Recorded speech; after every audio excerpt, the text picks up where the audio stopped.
সব প্রতিষ্ঠানকে সংস্কার করতে না পারলে নতুন বাংলাদেশ গড়া সম্ভব না বলে মন্তব্য করেছেন তথ্য ও সম্প্রচার উপদেষ্টা নাহিদ ইসলাম। বিকেলে রাজধানীর দক্ষিণখানে বৈষম্য বিরোধী ছাত্র আন্দোলনে নিহত নর্দার্ন বিশ্ববিদ্যালয়ের শিক্ষার্থী আসিফ হাসানের স্মরণ স্মৃতি ফলক উন্মোচন অনুষ্ঠানে এই কথা বলেন তিনি। বলেন, আওয়ামী লীগ সরকার তথাকথিত উন্নয়নের নামে দেশকে দুর্নীতির আখড়া বানিয়েছিল। 16 বছর গুম-খুনের মাধ্যমে রাষ্ট্র পরিচালনা করেছে আওয়ামী লীগ এমন অভিযোগ এনে বলেন, আদালতে মানুষ সুষ্ঠু বিচার পায়নি, তাই রাষ্ট্রের প্রতিটি প্রতিষ্ঠান সংস্কার করা হবে বলেও জানান তিনি।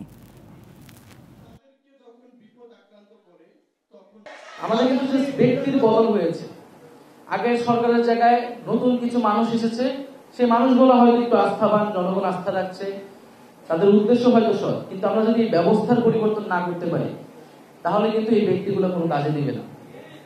ফলে এই সামগ্রিক বিষয়ে আমাদের কিন্তু সংস্কারটি করা লাগবে।